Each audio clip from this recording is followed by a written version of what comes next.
ओम नमः शिवाय। ओम श्री गुरु माताय नमः। ओम श्री गणेशाय नमः।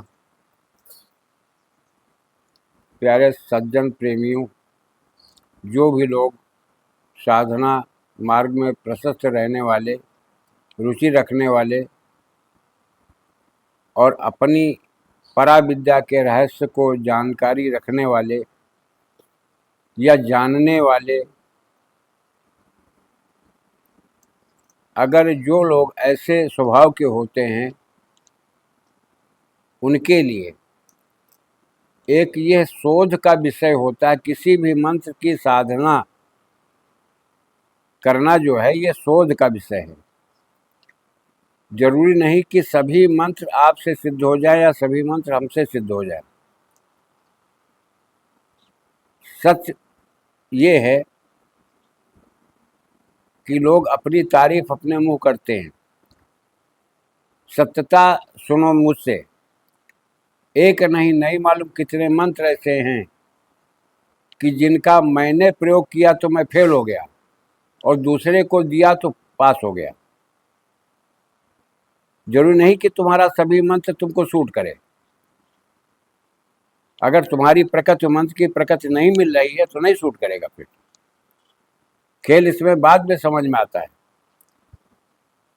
अब ये जरूर है कि जानकारी रखने के बावजूद मैं अपनी साधना में पूर्णतः कि कोई त्रुटि न होने पाए, इसका विचार करते हुए मुझे साधना करता हूँ। अब आज का जो विषय है, ये भी कर्ण पिशाचिनी पर है। मंत्र कोई बड़ा नहीं, 4 शब्द का मंत्र, लेकिन इस मंत्र में एक प्रतिबंध है। तम्बाकू, बीड़ी, पान, गुटखा, तामसिक किसी भी चीज का इस्तेमाल जो है वो प्रतिबंध है, न करें। सबसे पहला काम ये। दूसरी बात ये कि जब आप साधना करने बैठें तो आसन जरूरी नहीं होता है। इसमें आप भूमि को लीप लीजिए, स्वच्छ कर लीजिए, पानी से ही लीप दीजिए। अपने दिल को तसल्ली करने के लिए गमछा ही बिछा लीजिए कि आप आसन पर हैं। सामने एक दीपक जला लीजिए, सुगंधित कोई अगरबत्ती या धूपबत्ती जला लीजिए। किसी का विग्रह सामने रखने की जरूरत नहीं। इसमें दीपक को ही आप भगवती मान करके आप उनके चरणों में दीपक के नीचे फूल एक चढ़ा दीजिए। फूल चढ़ाने के बाद आप अपना जाप शुरू करिए। मंत्र कितना बड़ा है? ओम अरविंदे स्वाहा, ओम अरविंदे स्वाहा, ओम अरविंदे स्वाहा। ये मंत्र है। सिर्फ ध्यान देना इस बात पर। यह मंत्र 21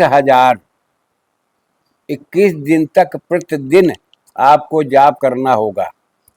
ब्रह्मचर्य का पालन करना होगा। असत्य भाषण नहीं करोगे आप। तामसिक प्रवृत्तियों का सेवन आप नहीं करोगे। पान, बीड़ी, सिगरेट ये सब वर्जित है। आप पश्चिम मुंह करके बैठोगे तब भी ये सिद्ध होगी, उत्तर मुंह करके बैठोगे तभी सिद्ध होगी, पूरब मुंह करके बैठोगे तभी सिद्ध होगी। फर्क एक इसमें है कि अगर दक्षिण की तरफ तुमने मुंह किया तो इसकी प्रकृति ही तामसिक बन जाएगी। फिर यह क्रिया ही तामसिक हो जाएगी। तो फिर तुम्हें अलग टाइप की चीजें का इस्तेमाल करना पड़ेगा, रखना पड़ेगा भोग में। इसलिए ध्यान रखो कि किसी भी प्रकार की वस्तु का एक जो हम लोग बता देते हैं कि देखिए खुशबू वाली कोई चीज, कुछ इत्र रख लो, अपने शरीर में लगा लो। जब ये ताकत आना, जब ये ऊर्जा आना शुरू करती है, आपसे जुड़ना शुरू करती है, तो एक प्रकार की गंध होती है। स्माइल पहले आती है, ध्यान देना। कानों के पास सरसराहट की आवाज आएगी, कभी कभी सीटी की आवाज हल्की हल्की सुनाई पड़ेगी, तो समझ लो कि हम नजदीक पहुंच रहे हैं, अपनी साधना में नजदीक पहुंच रहे हैं। इन चीजों का विशेष ध्यान करते हुए हवन आप न करें, जाप करें, केवल दीपक का सहारा लें और जाप करें। सुगंधित इत्र, चाहे गुलाब का हो चाहे मोगरा का हो, आप अपने वस्त्रों में लगा लीजिए। एक फुरहरी तिल्ली में लपेट करके, इत्र में भिगो करके दीपक के बगल में लगा दीजिए, बस आप जाप करिए। छोटा मंत्र 4 शब्द हैं, कोई विशेष समय नहीं लगता है, ज्यादा से ज्यादा 2 घंटा, प्रतिदिन 2 घंटा, इससे ज्यादा समय नहीं लगता है इसमें। करोगे, हाँ, बिस्तर अपना अलग रखो, बच्चों के साथ मत लेटना, इसका भरोसा नहीं है।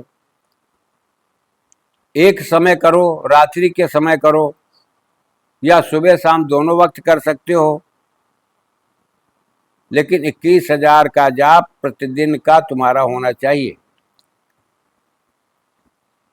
इसमें एक हिदायत है, एक प्रतिबंध है कि आप किसी बच्चे को भी साथ लेकर के नहीं लेट सकते। बाकी कोई भी, बहू हो, बहन हो, बेटी हो, कोई भी हो, लेकिन आप किसी के शरीर का स्पर्श नहीं करोगे जब तक साधना में सफलता न मिल जाए। इस चीज का ध्यान रखना, पूर्ण ब्रह्मचर्य का पालन करना पड़ेगा। अपनी इच्छा शक्ति को जागृत करो।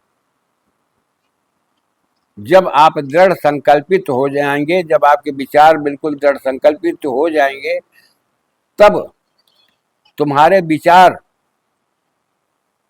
ये मत सोचिए कि विचार केवल खाली विचार है, विचारों में भी ऊर्जा होती है। ये दूसरे से कांटेक्ट करती है, कंसल्ट कर लेती है, एक दूसरे से जुड़ जाते हैं।